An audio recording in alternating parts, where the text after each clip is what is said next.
Je suis Anandina, accompagnatrice de potentialité. Je suis canal, énergéticienne, et je vous accompagne sur votre chemin personnel et spirituel, vers l'ouverture de votre propre potentialité.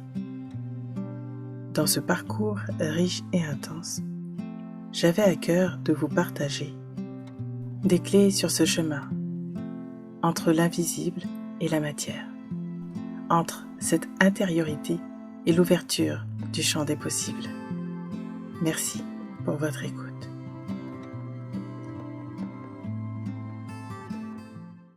Bonjour les étoiles, je suis ravie de vous retrouver pour ce nouveau podcast consacré aux énergies de Mars et aux mois à venir, car il y aura beaucoup de changements, notamment sur le plan géopolitique et international.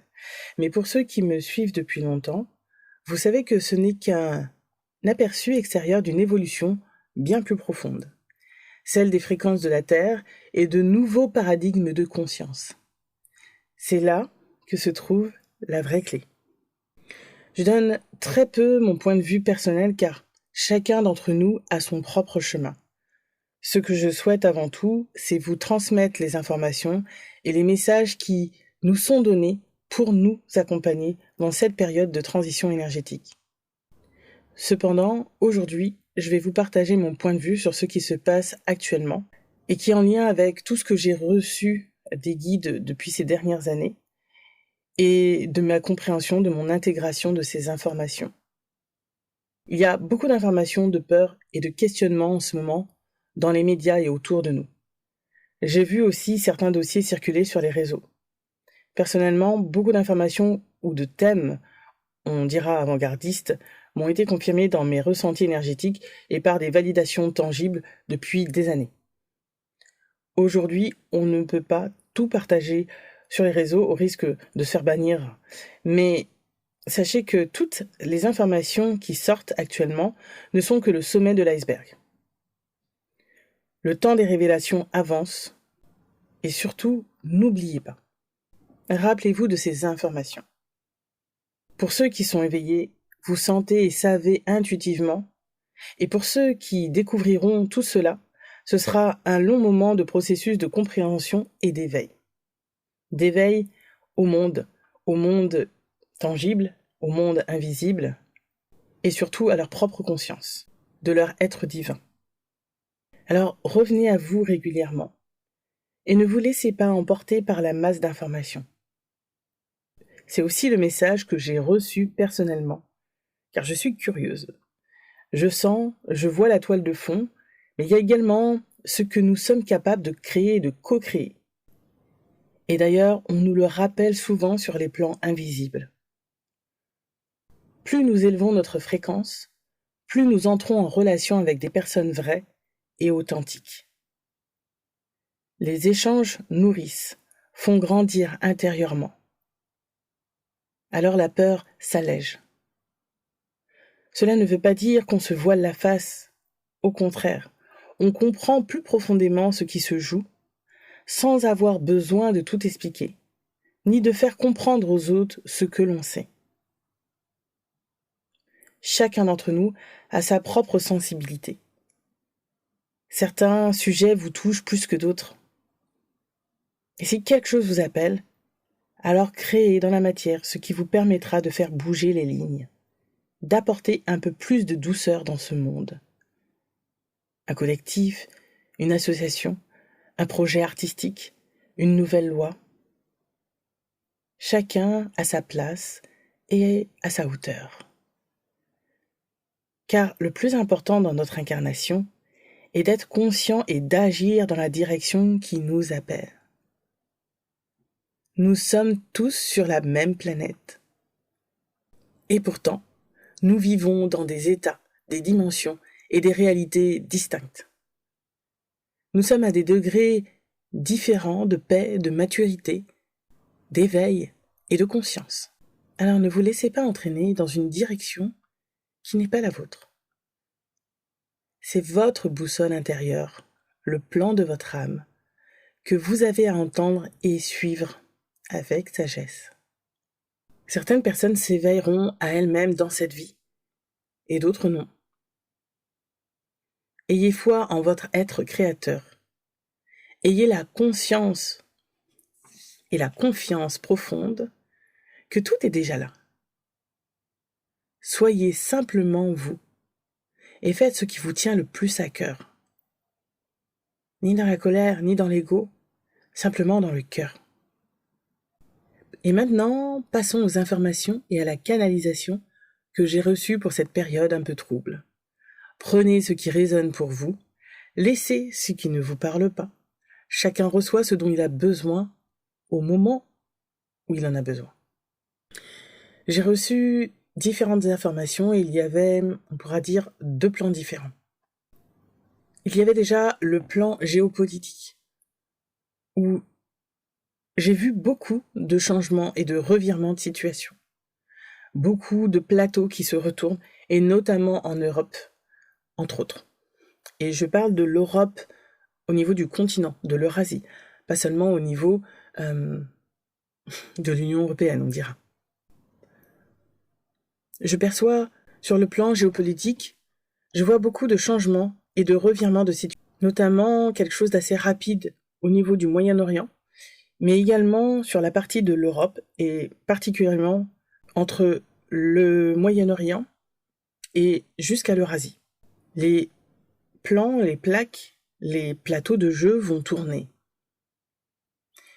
Quand je dis rapide, ça prend tout de même quelques mois pour se stabiliser. Mais je sens qu'en moins de 3 à 4 mois, 8 mois selon certaines zones, les choses devraient se régler dans ces eaux-là. En tout cas, pour le fond des véritables raisons de ce bouleversement des échanges et des pouvoirs. Je ressens aussi de grands tournants politiques à venir, et pas seulement en France, plutôt à un niveau international un peu partout. Des renversements de pouvoir, de régimes, de positions politiques. Et sur les mois d'avril, mai et juin, je sens encore beaucoup de révélations, toujours sur le plan international, ainsi que dans les sphères professionnelles et économiques.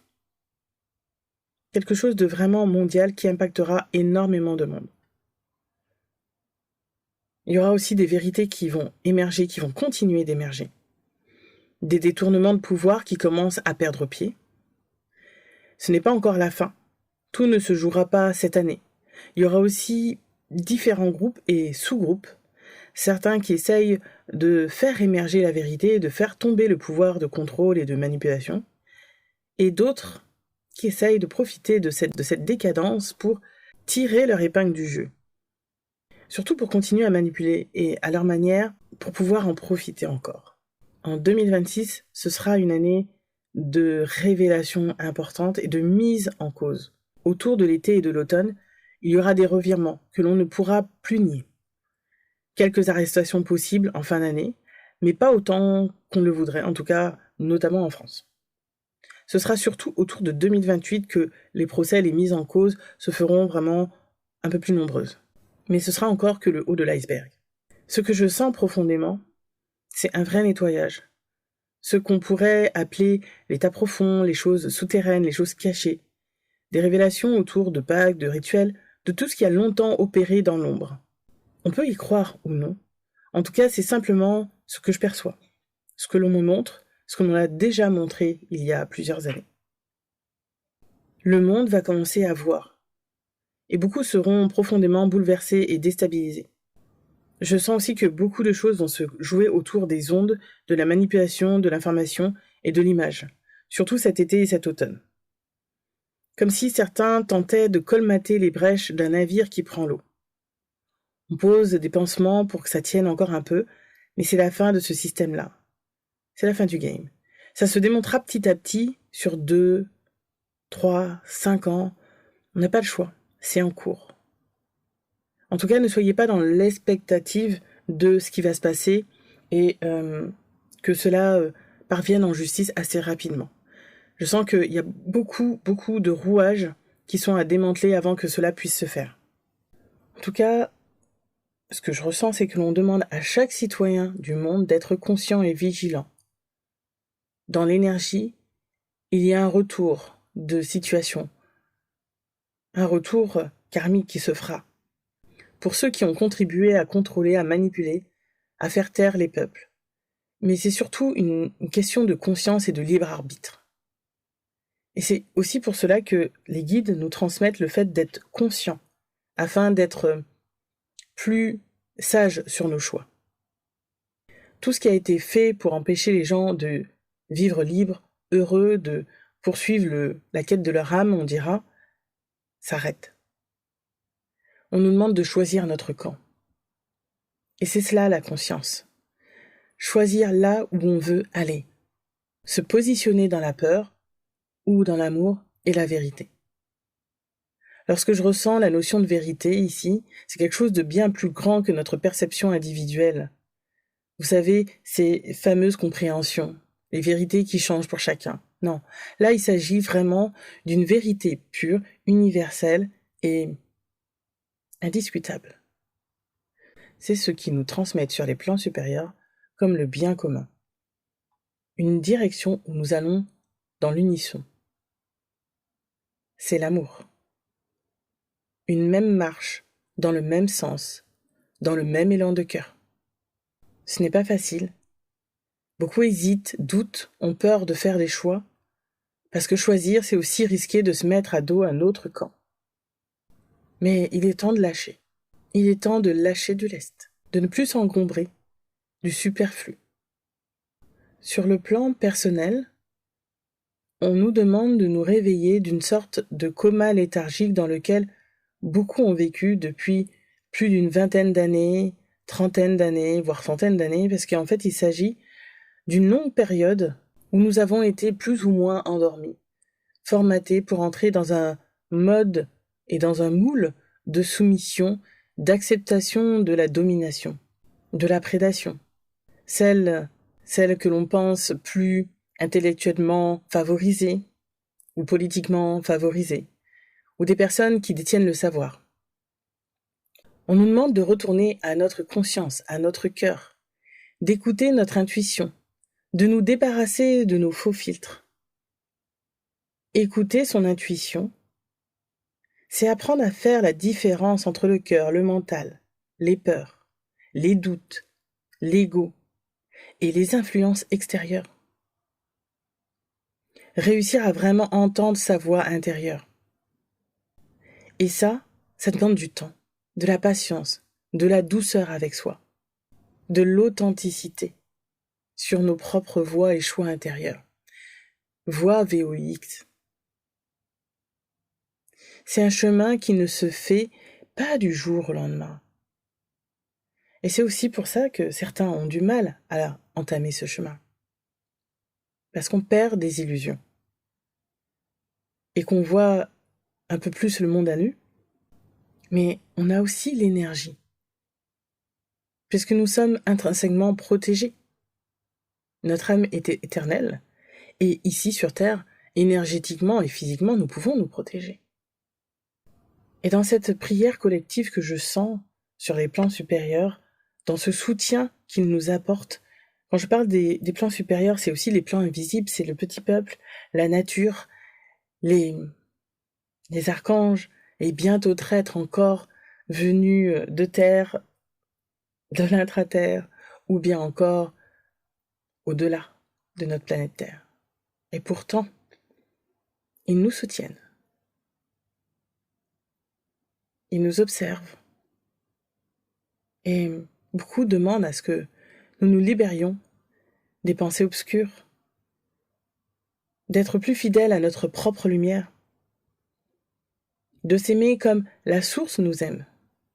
Non pas le Dieu vengeur de la Bible, mais le Dieu universel, le Dieu d'amour, la source de tout. Au niveau de la source, il n'y a pas de bien et de mal. Il n'y a que des choix de conscience, des choix de positionnement. Et lorsqu'on est suffisamment en conscience, ce que l'on appelle le mal n'est plus quelque chose qui nous attire ou que l'on redoute. Il se transforme. La lumière se pose sur les zones d'ombre. C'est de l'acceptation, de l'intégration. Tout prend sens, tout prend une couleur différente. tous les moments de ras-le-bol, de fatigue, de burn-out, de colère. Vous savez, les fameux aussi « j'en peux plus de cette vie ». Ce n'est pas la mort que l'on recherche au fond de nous. C'est un changement dans cette vie. Changer ce qui empêche d'être en paix, d'être rempli de joie. Que ce soit à l'échelle individuelle, locale ou collective. Cela demande de se changer soi d'abord, d'être en paix pour aller vers les autres. Cette paix intérieure est ce qui permettra d'accueillir l'autre sans peur, sans jugement. C'est ce pas-là qui rend le changement possible. Maintenant, je vais vous transmettre une autre partie de la canalisation que j'ai reçue. Et la manière dont cela m'a été communiqué était un petit peu différente des autres fois. Alors j'ai choisi de vous partager ce déroulement particulier pour moi, sous forme de questions-réponses, comme cela s'est passé pour la canalisation. Pour cette fois en tout cas. Voici ma question. De manière générale, qu'est-ce qui va se passer pour ce mois-ci et les 2 ou 3 prochains mois à venir pour avoir une vision claire de ce qui se passe? Et voici la réponse. Ne sombrez pas dans la peur, dans la défiance mentale face à vos erreurs et à vos préoccupations. La Terre n'est pas en train de mourir, elle est en train de se régénérer, de se métamorphoser.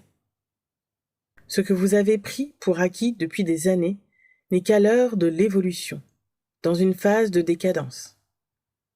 Les habitants qui en font partie sont tous sur ce chemin de changement, de réparation.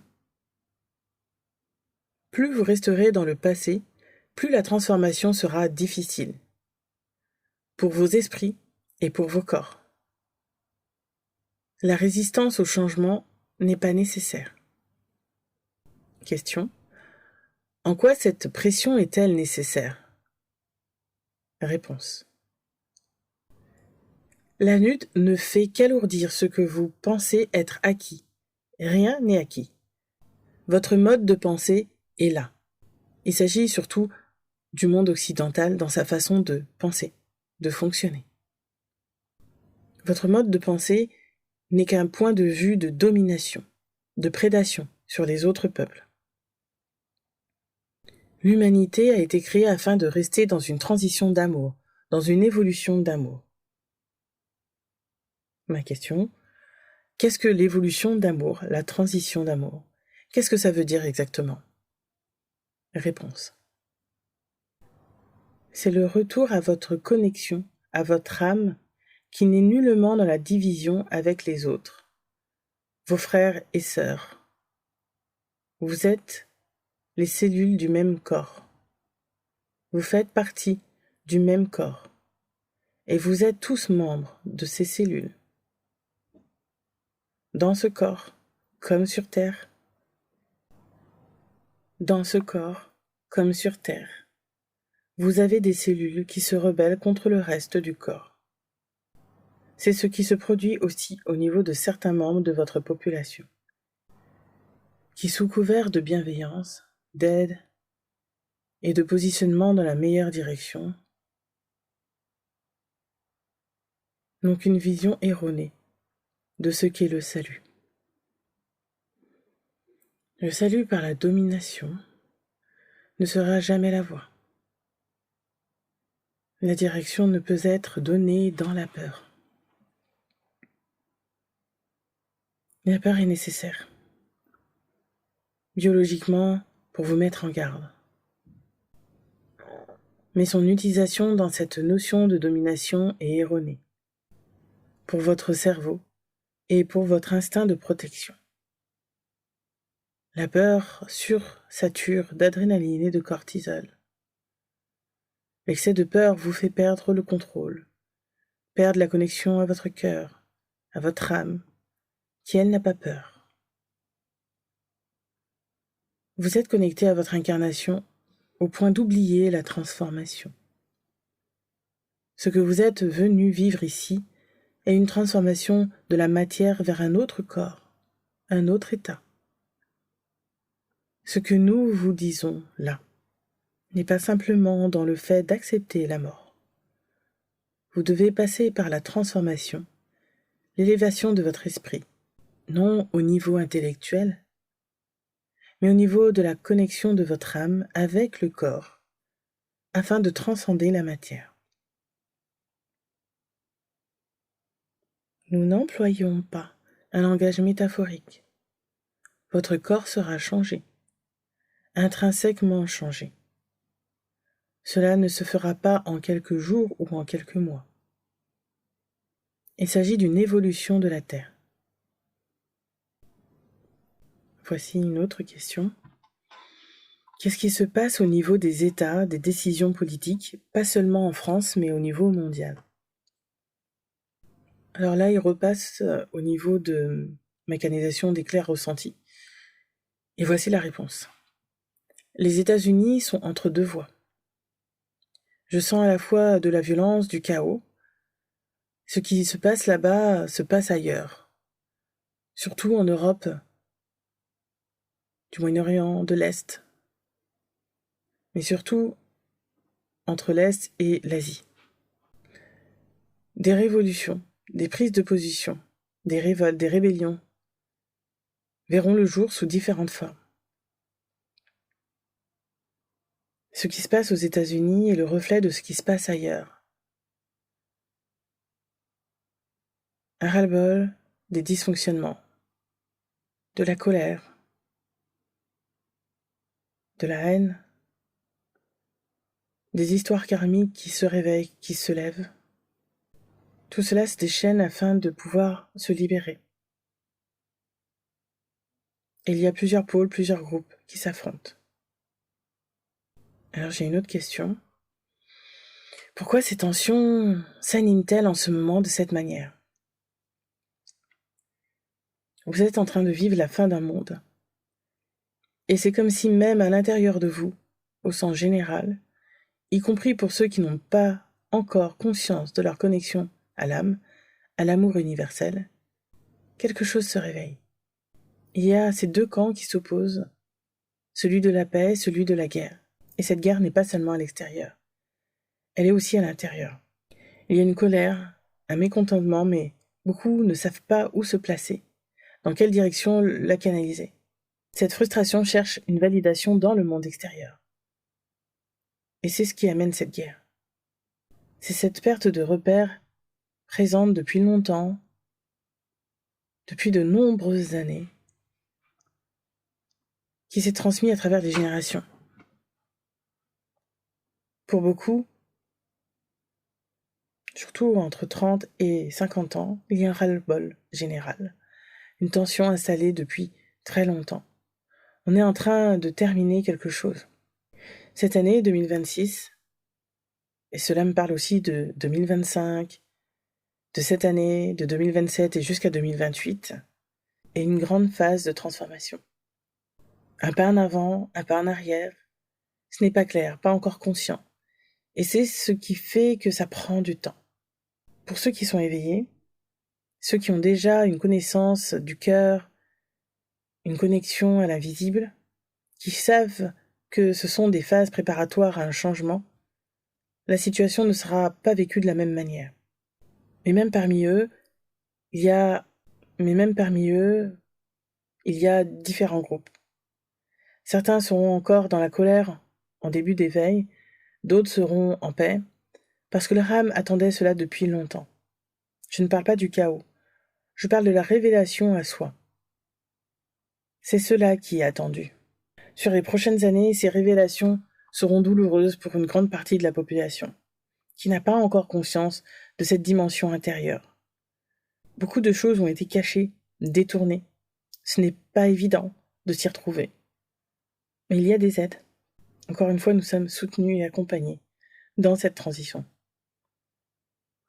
Ce qui se passe est surtout une notion de choix, de positionnement intérieur conscient. C'est ce qui nous est demandé, un choix conscient. Ce n'est pas la fin du monde, c'est la fin d'un monde. Quelque chose qui est en train de se construire. Beaucoup auront besoin de passer par la souffrance, par la guerre intérieure ou extérieure, par le chaos pour retrouver ce chemin. Ce n'est pas un passage obligé. Il y a différents chemins, mais la direction est la même pour tous. La reconnexion à soi, au cœur, à ce fond intérieur qui sait déjà que la voie est là. Et voilà, c'est la fin de la canalisation. Dans cette période de pleine mutation, je vous invite à mon prochain atelier conférence sur la libération des mémoires, le samedi 28 mars à Compiègne. Nous parlerons ensemble et échangerons sur les différents types de mémoires qui freinent notre cheminement. Nous sommes dans cette période actuelle en pleine libération de mémoire, de souffrance, de changement, de transformation. Et nous parlerons des mémoires de lignée, des mémoires d'héritage invisible, de vie parallèle ou de notre enfant intérieur. Et il y aura une belle surprise pour les participants. Il reste encore 2 places si vous vous sentez appelé. Toutes les informations sont disponibles dans la description de ce podcast. Voilà pour cette canalisation de mars. Je suis reconnaissante de pouvoir partager ces messages avec vous et de vous retrouver dans cet espace qui nous invite à un peu plus de silence, d'accueil et de repos. Si vous avez envie d'échanger, de poser une question ou simplement de me dire ce que ce podcast vous a apporté, je vous lis avec plaisir dans les commentaires. En attendant, prenez bien soin de vous et à très vite, les étoiles.